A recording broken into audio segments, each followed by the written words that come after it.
Olá, queridos irmãos, bom dia, boa tarde, boa noite ou boa madrugada para quem está me ouvindo em diferentes horários.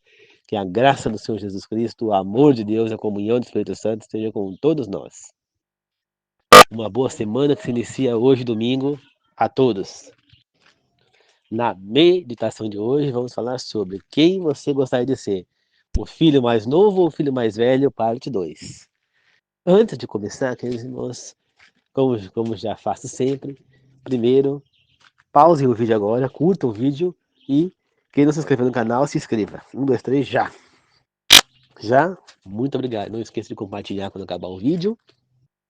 E quem quiser curtir, não, comentar o vídeo, fique à vontade. Tá bom? Agora vamos fazer uma oração. Senhor Deus Pai amado, que o Espírito Santo me tome nesse momento e que eu e outras pessoas tenhamos os corações abertos e seremos com os olhos totalmente abertos para enxergar toda a verdade que será ensinada neste momento. Que possamos não só aprender, mas possamos digerir esta verdade e pôr em prática nos nossos dias. Que nós todos possamos trazer o bem, não importa a quem. Que assim seja. Que os três maiores professores do mundo estejam conosco aqui, Jesus Cristo, Deus Pai e Espírito Santo. Amém. Queridos irmãos, ontem nós falamos sobre quem nós gostaríamos de ser, o filho mais velho ou o filho mais novo, né? Que é a parábola do filho pródigo. Né? E agora nós vamos continuar assim, isso porque nós falamos bastante ontem sobre o filho mais velho que rejeitou o irmão quando voltou. Mas e o filho caçula, né? O filho mais novo. O filho mais novo, ele cometeu algum erro? Sim, né? O filho mais novo cometeu o erro de pedir herança ao pai em vida, né? Muitos falaram que ele estava querendo ver o pai morto, ele não ligava ao pai. Eu acho que mais do que isso, o filho mais novo, ele não é que ele não queria a morte do pai, mas ele queria viver uma liberdade que provavelmente ele não tinha com o pai, né? Ele tinha que ser subalterno do pai o tempo inteiro, porque o pai era dono de tudo, né? E ele sabia que do pai ele não ia ter nada. Quem ia herdar tudo que era do pai era o irmão, não ele, né? Quando a gente olha por esse lado. Mas quem herdava era o primogênito, e o irmão dele era o primogênito, então ele não iria herdar nada, né? Então, né, provavelmente, né, a história não conta, mas talvez o pai tenha prometido para ele alguma coisa, né? Então, provavelmente ele pediu ao pai que desse o que ele fosse herdar do pai em vida, para que ele pudesse ir embora e tentar fazer a vida dele, porque ali ele não ia ganhar nada. Tudo que o pai tinha ia ficar pro irmão, né? Então ele pensou, vou embora, vou fazer a minha vida, vou ter uma liberdade que aqui eu não tenho, né? E aí então ele pede essa herança em vida e vai embora. Mas por ser muito imaturo, muito jovem, não tinha capacidade para negócios e acabou falindo, né? Perdeu tudo que tinha e acabou virando um servo lá, né? E aí, ao estar lá como servo, ele viu a comida que ele estava comendo, ele viu, nossa, mas isso é comida para dar para gente? E ele lembrou da casa do pai dele, que lá na casa do pai dele, o que aconteceu? A comida que dava para os porcos era melhor do que aquela comida que ele estava comendo, né? E ali provavelmente ele teve uma conversão a Deus, uma transformação, né? Pois ali ele percebeu que mesmo que ele estivesse lá como um servo na casa do pai dele, ele estaria vivendo melhor do que ele estava ali, né? Então ele deseja voltar, não só para a casa do pai, por tudo, mas para ser um servo do irmão dele, né? Porque ele não quis voltar para ser um filho ali vivendo na casa dele, não, ele quis voltar para ser um servo, porque lá ele ia comer muito bem e ia ter uma vida boa como era o servo, né? Muita gente hoje em dia, queridos irmãos, age como filho caçula, perde herança em vida. Eu já vi pessoas pedir herança em vida, o pai dá. Não é tão errado, por quê? Se nós pensarmos por um lado, toda vez que morre um pai, há uma briga por herança, há uma discussão por herança, né? Há, desculpe, há um governo querendo meter a mão numa parte da herança, né? Então ele pega, faz o quê? Cria um sistema de inventário. Então você é obrigado a fazer um inventário, isso vai gastar dinheiro, vai fazer muita coisa. E aí, que filho fica com o quê? Quando o pai tem um patrimônio grande. Então, às vezes é o ideal o pai fazer isso, para evitar uma briga dos filhos futura, né? Que nem, por exemplo, o meu pai ele fez isso, né? Ele deu, ele tinha o sítio aqui, que ele deixou no nome da minha mãe, né? Que é um direito dela, ela estava com 50 anos com ele, né? Tá, então é um direito dela. Ele deixou a casa lá no Pirã que ele tinha para a ex-mulher dele, né? E a casa da CISP era dele. Depois ele fez o quê? Como estava acontecendo esse problema, ele estava já com uma idade avançada, a ex dele também estava já doente, e ele pegou e fez o quê? Ele fez então, meus irmãos falaram com ele de fazer isso, né? E ele pegou então, fez a doação em vida. Ele pôs a casa de Ipiranga no nome dos meus irmãos, a casa onde a gente morava na CISP no meu nome, e aqui já estava no nome da minha mãe. Eu preciso passar depois também pro meu nome, por quê? Porque senão ela faz, quando ela se for, eu vou ter que fazer inventário, dar dinheiro pro governo, troco de quê? De nada, entendeu? Entendeu? Então ele fez isso para que para que evitasse a briga entre nós três. Eu e meus meio irmãos, né? Que são meios porque são irmãos. Eu só como irmãos mesmo. Mas são meio irmãos porque são irmãos só parte de pai, né? Então agora, depois que a mãe dos meus irmãos faleceu, agora eles estão tomando conta da casa lá, né? Então, para mim, ele fez isso também por mim, porque eu ia ficar basicamente sem nada, né? Se meu pai fosse embora e ele não tivesse feito isso, eu ia ficar com uma mão na frente e outra atrás, praticamente. Por quê? O meu pai, ele ainda é casado com a, era, né, casado com a, hoje em dia não mais ficou viúvo, mas ele ainda era casado com a ex dele. Então, tudo que era dele, metade era dela. E a metade dela era só dos meus irmãos, entendeu? Então, 50% de tudo já era dos meus irmãos. Aí o outro 50% ia dividir em três, entre mim e meus irmãos. Então ia ficar um terço para cada um. Um terço para cada um iria ficar. Então eu ia ficar com um terço e vai que dá de 50%, um terço de 50%, né? Um terço da metade. E meus irmãos iam ficar com metade, com 25% cada um, que a metade era deles, né? Eles são em dois. Então 50%, 25% cada um, mais um terço da metade. Então, queridos irmãos, se vocês forem ver, um terço de 50 é mais ou menos 16%, né? Então eles iam ficar com 25 da parte da mãe, mais um terço, né? No caso, 16, que daria 25 mais 16, daria 41% cada um. Então 41% cada um, então daria 82, né? Iria sobrar 16% para mim, né? E aí tinha esses quebradinhos que deu aí 2%, né? Então esses 2% eu dividi em 3 também. Então ia dar perto de 17, na verdade, por cento cada um ali, né? Perto de 16, quase 17, 16,5, né?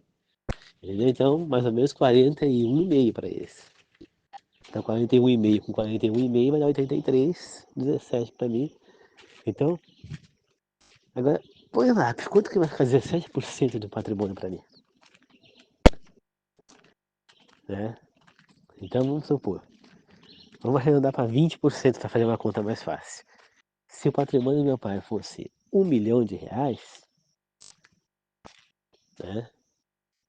20% ia dar 20 milhões dividido por 100. Então aí eu ficaria com R$ 100 mil. Ah, nossa, mas R$ 100 mil é uma coisa grande.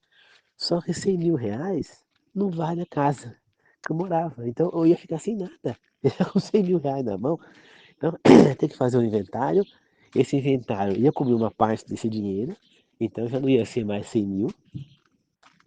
Entendeu? E aí ia ter que vender esses patrimônios todos da família para poder ter esse dinheiro. Eu ia acabar ficando com 95 mil reais. E eu ia fazer com isso? Ia morar de aluguel, ou ia ter que vir morar aqui nesse sítio, onde estou morando hoje em dia, porque a única coisa que ia me restar com 90 mil reais. E eu, então, no entanto, eu ganhei a casa onde eu morava, né? Eu vivi minha vida inteira lá. A minha mãe, ela trabalhou para fazer aquela casa. Então não seria justo meus irmãos ficarem com a parte da casa, sendo que a minha mãe pôs dinheiro ali. É um direito que ela tem também naquela casa. Então a parte que é da minha mãe ficou comigo. E assim eu fiquei com a casa. Eles ficaram com a outra. Aqui eu fiz com a minha mãe e o apartamento que meu pai tinha na praia foi vendido e foi dividido 50% para a mãe deles e 50% para meu pai. E acabou o assunto. Você entendeu? Então, queridos irmãos, é assim que nós temos que pensar. É assim que nós temos que pensar. Então, para mim, foi isso, né, gente? Ele pensou em mim. Então, agora eu tenho uma casa para morar em São Paulo, tem casa aqui, né? Todas são minhas. E na casa de São Paulo ainda tem aluguéis, que está alugado, tem as 3 casas no fundo de aluguel. E ainda tem as 2 garagens que estão alugadas também. Então, quer dizer, eu tenho um lucro ali de quase 2 mil reais, né? Mais de 2 mil, 2.100 reais. 2.100 reais é muito dinheiro. E ali eu ainda, se eu quiser, eu posso alugar a minha casa. A minha ali, eu alugo mais de 1.000 reais. Você entendeu? Porque ela é uma casa grande, é um sobrado, tem sala, cozinha, 2 quartos, banheiro, né? Ali eu não alugaria por menos de uns 2.000 reais para alugar aquela casa. Entendeu? Então, com já 2.100 que eu tô tendo, seria 4.100. Você acha que eu vou passar alguma necessidade na minha vida? Claro que não, meus irmãos. Mesmo que eu não me aposente, que eu demore para me aposentar, eu vou ter aqueles aluguéis ali que vai ser, né, claro que não podemos contar 100% com o aluguel, porque tem hora que o aluguel, por exemplo, a pessoa fala, vou embora. E aí o que acontece? Você vai ter que realugar a casa. Até que você realuga, aquele dinheiro não vai entrar. Né? Só que aí, claro, na hora que eu realugo, eu vou, eu vou fazer o quê? Eu aumento o aluguel e eu vou ganhar em cima da troca.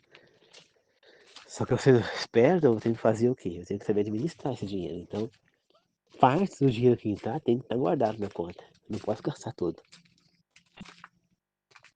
Você entendeu? Então é assim, quer dizer, mas voltando para a meditação,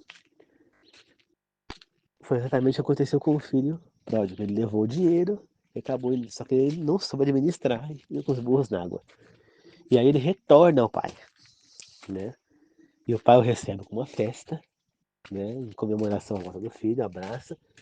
E o irmão acha ruim disso. Primeiro, uma curiosidade. Há, como é que fala? Há algumas evidências que talvez essa história seja verídica. E ela represente Tomé, o apóstolo Tomé, e o seu irmão gêmeo, né? Que Tomé era o filho mais velho, era o primogênito. E que ele rejeitou o irmão quando voltou. Você entendeu? Então pode ser. E ali, mas de qualquer forma, o que Jesus Cristo quis dizer com esta parábola é que o pai representa o próprio Deus.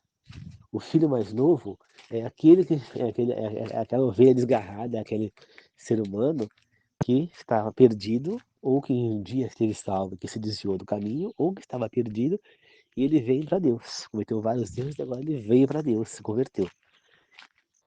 E o filho mais velho é aquele que já estava convertido, né? Que parecia que estava convertido. Mesmo não tendo ido embora de casa, ele parecia que estava convertido, que estava fazendo o que era certo, seguindo a vontade de Deus. Só que na hora que o irmão volta, que o irmão vem para a igreja, ele faz o quê? Ele demonstra que ele não está nada convertido, que ele continua no caminho errado também. Entendeu? Por quê? Porque ele deveria receber o irmão de braços. Se ele está convertido, ele é uma pessoa de Deus, ele tem que agir conforme Deus agiria, como o pai fez. Ele tinha que receber o irmão de braços abertos. E esse irmão não fez. Portanto, isso nos faz entender que esse irmão, ele ainda não está convertido. Então, quando eu chego nesse pensamento, meus irmãos, e eu gostaria de ser o filho mais novo. Por quê? Porque por mais que eu errei, mas a história termina com o filho mais novo convertido, nos braços do Senhor, sendo recebido uma festa. Enquanto o filho mais velho, embora ele aparenta ser convertido, ele termina a história sem um desfecho feliz, né? Porque ele se demonstrou ali não estar convertido ainda, né? Então eu gostaria de ser o filho mais novo, porque ele é uma pessoa que chegou de volta para Deus, né? E você vê que ele chega tão humildemente, esse filho mais novo, que ele não chega com a intenção de voltar para a casa do pai, ele viver como filho do pai, mas sim como um servo, viver lá com os servos, com os empregados. Mas o pai falou, não, você é meu filho, vai ficar na minha casa, você entendeu? Então isso é a humildade, é a simplicidade, mostrando uma conversão verdadeira, né? A mudança do filho. O filho mais novo errou, como o mais velho também. Todos erram, não existe quem nunca errou. Agora, o importante é o desfecho. O filho mais novo se voltou para Deus, mas o mais velho ainda está perdido. Então eu gostaria de ser o filho mais novo. E nós não podemos ser igual ao filho mais velho, entendeu? Porque ele continua perdido. Né? Na verdade, os dois irmãos estavam perdidos. O filho mais velho não pediu a herança em vida, mas compensação, ele não demonstra as características de Deus em si. Né? Você vê que o certo ele recebeu o irmão de braços abertos. Né? Então é isso que Deus nos ensina na Bíblia. A receber os nossos irmãos de braços abertos. Tá, gente? Independentemente, como eu falei na meditação de ontem, né? Independentemente se qual foi o pecado que eles cometeram. Porque pecado não existe diferença. Não tem pecadinho e pecadão. Pecado é pecado. Então, e todos nós pecamos. Então, todos nós somos imundos. Nós não temos o direito de apontar o dedo para ninguém. Como disse Jesus Cristo, aquele que pecou, que nunca pecou, que atira a primeira pedra. Os caras tudo foram embora. E hoje em dia foi a mesma coisa. Todo mundo iria embora. Porque não existe quem nunca pecou. Não existe. O único homem que nunca pecou foi Jesus Cristo quando esteve encarnado. Entendeu? Então, e ele lá poderia ter apedrejado, mas ele não fez. Por quê? Ele nos deu um exemplo, em primeiro lugar. Ele nos deu um exemplo. Qual o exemplo que ele nos deu? Não julgar o próximo. Né? Agir com misericórdia. Né? E apoiar aquela pessoa para trazer a pessoa para Deus. O segundo exemplo é que nós não podemos julgar a ninguém, pois nós não temos esse direito. Nós somos imundos pecadores. São dois exemplos que ele nos dá ali. O primeiro exemplo foi de não foi o primeiro exemplo de não julgar o outro, porque nós não temos esse direito. Nós somos tão imundos pecadores quanto eles. Se nós estamos julgando eles, eles também têm o direito de nos julgar. Quando ele falou aquele que nunca pecou, que atira a primeira pedra. E o segundo exemplo foi quando ele próprio, que poderia ter jogado a primeira pedra, não jogou e disse, vai embora e não pegue mais. Ou seja, ele está dando a oportunidade a ela de se converter e se voltar para Deus. Então ele nos deu dois exemplos nessa ação dele. Né?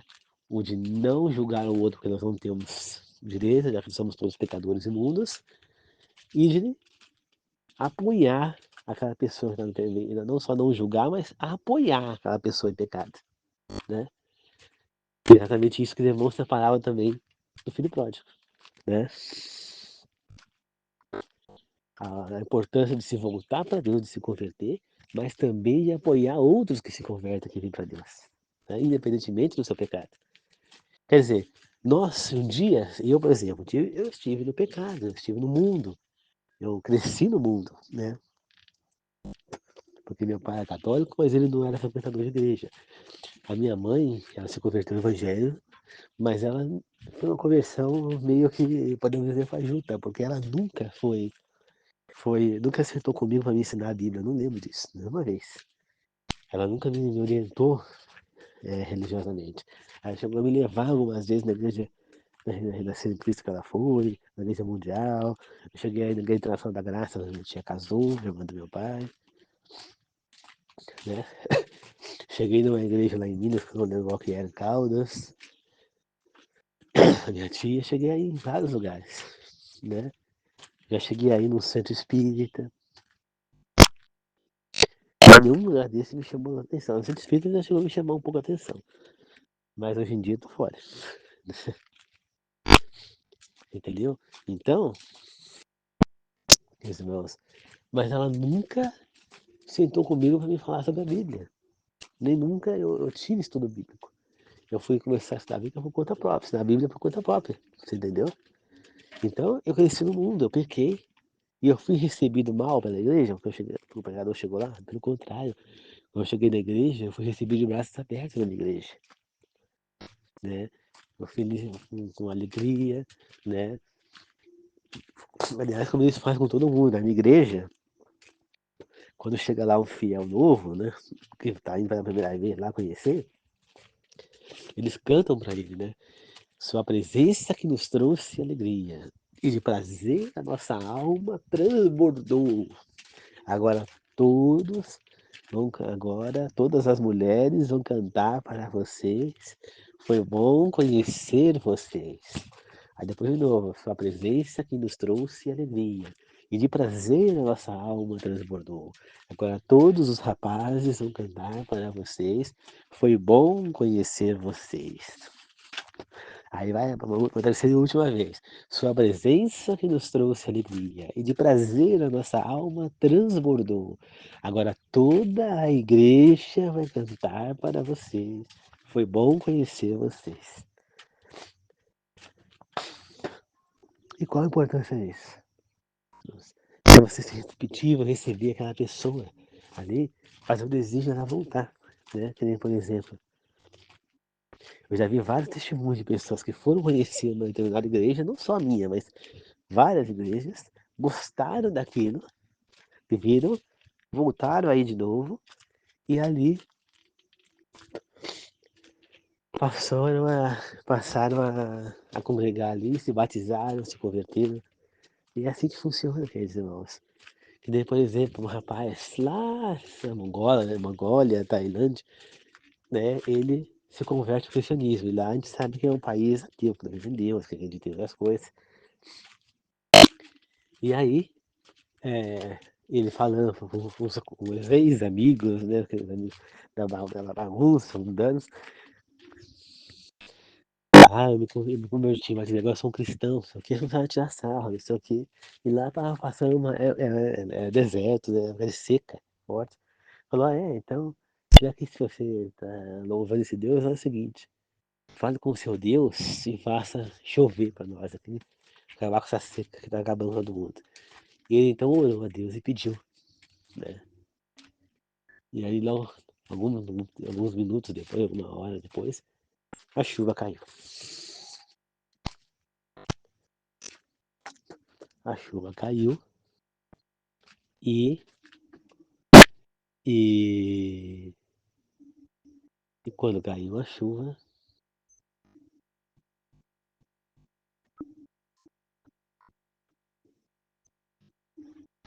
os amigos creram no Deus que ele cria. Ficaram emocionados, ficaram felizes e ficaram encantados com o que aquele Deus tinha feito.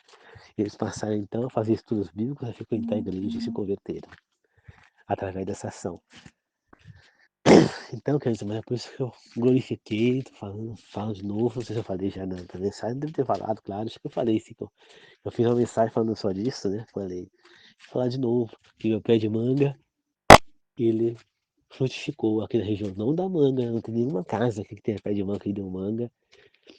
O vizinho aqui chama comprar um pé de manga enxertado, e não deu uma manga sequer, já tava até dando manga, plantou ali, nunca deu uma manga sequer, entendeu?